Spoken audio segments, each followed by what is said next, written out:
The Wasteland by T.S. Eliot.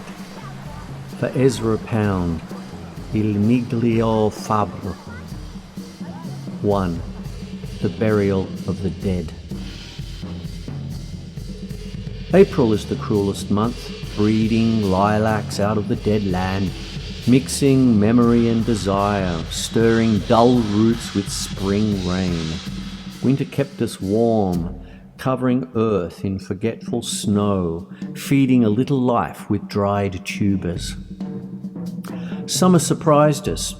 Coming over the Starnberger See, with a shower of rain we stopped in the colonnade, and went on in sunlight into the Hofgarten, and drank coffee and talked for an hour.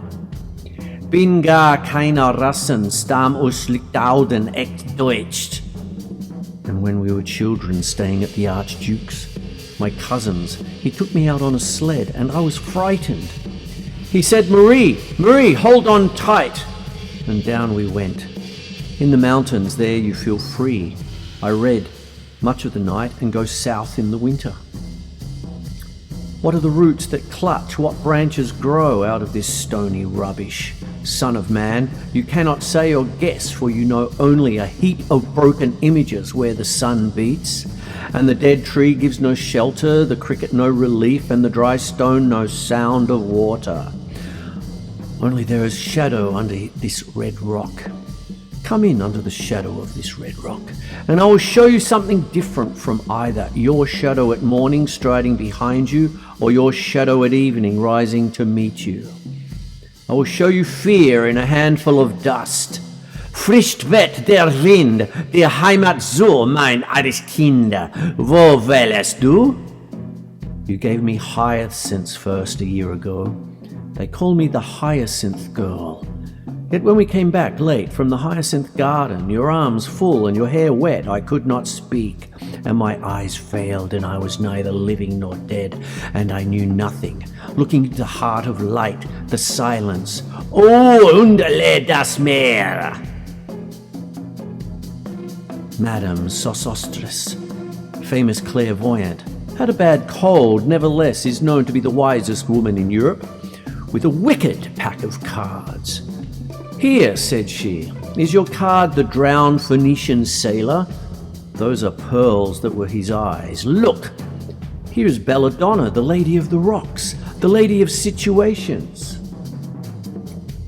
Here is the man with 3 staves, and here the wheel, and here is the one-eyed merchant, and this card, which is blank, is something he carries on his back, which I am forbidden to see. I do not find the hanged man, fear death by water. I see crowds of people walking round in a ring.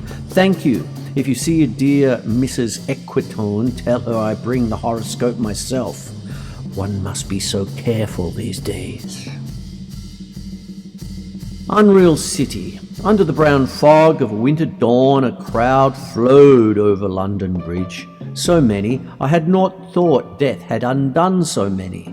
Sighs short and infrequent were exhaled, and each man fixed his eyes before his feet. Flowed up the hill and down King William Street to where St. Mary Woolnoth kept the hours with a dead sound on the final stroke of 9. There I saw one I knew and stopped him, crying, Stetson, you were with me in the ships at Malay. That corpse you planted last year in your garden, has it begun to sprout? Will it bloom this year, or has the sudden frost disturbed its bed? Oh, keep the dog far hence, that's friend to men, or with his nails he'll dig it up again. You hypocrite lecteur, mon semblable, mon frère.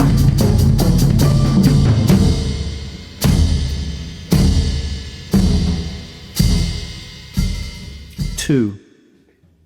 A game of chess.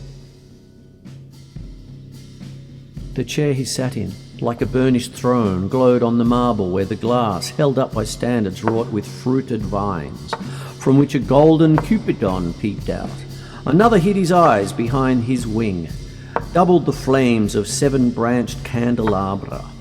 reflecting light upon the table as the glitter of her jewels rose to meet it. From satin cases poured in rich profusion, in vials of ivory and coloured glass, unstoppered lurked her strange synthetic perfumes. Unguent, powdered or liquid, troubled, confused, and drowned the sense in odours, stirred by the air that freshened from the window. These ascended in fattening the prolonged candle flames, flung their smoke into lacaria, stirring the pattern on the coffered ceiling. Huge seawood fed with copper burned green and orange, framed by the coloured stone, in which sad light a carved dolphin swam. Above the antique mantle was displayed, as though a window gave upon the sylvan scene, the change of Philomel by the barbarous king. So rudely forced, yet there the nightingale filled all the desert with inviolable voice, and still she cried, and still the world pursues, jug, jug to dirty ears.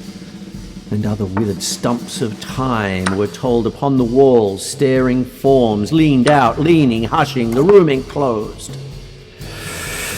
Footsteps shuffled on the stair, under the firelight, under the brush, her hair spread out in fiery points, glowed into worms that would be savagely still.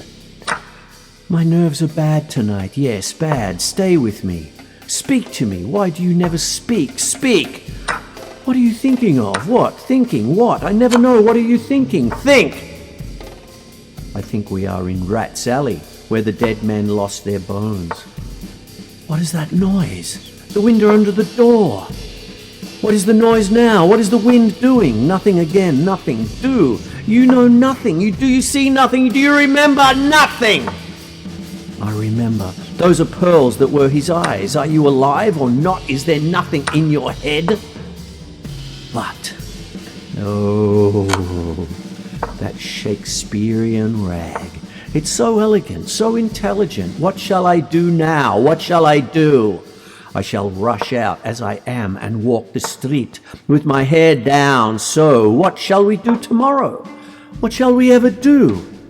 The hot water at 10, and if it rains, a closed car at 4, and we shall play a game of chess, pressing lidless eyes and waiting for a knock upon the door. When Lil's husband got demobbed, I didn't mince my words, I said to her myself, hurry up, please, it's time. Now Albert's coming back, make yourself a bit smart.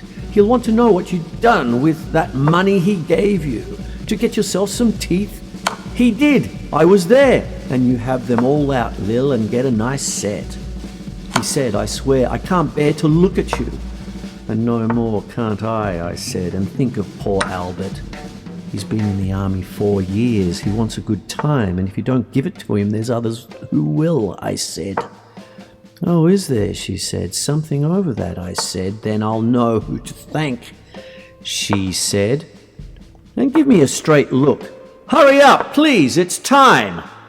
If you don't like it, you can get on with it, I said. Others can pick and choose if you can't. But if Albert makes off, it won't be for lack of telling. You ought to be ashamed, I said, to look so antique. And her only 31. I can't help it, she said, pulling a long face. It's them pills I took to bring it off, she said. She had 5 already and nearly died of young George. The chemist said it would be all right, but I've never been the same. You are a proper fool, I said. Well, if Albert won't leave you alone, there it is, I said. What do you get married for if you don't want children? Hurry up, please, it's time! Well, that Sunday Albert was home. They had a hot gum on, and they asked me into dinner to get the beauty of it hot. Hurry up, please, it's time! Hurry up, please, it's time! Good night, Bill. Good night, Lou. Good night, May. Good night, ta-ta. Good night, good night. Good night, ladies. Good night, sweet ladies. Good night, good night.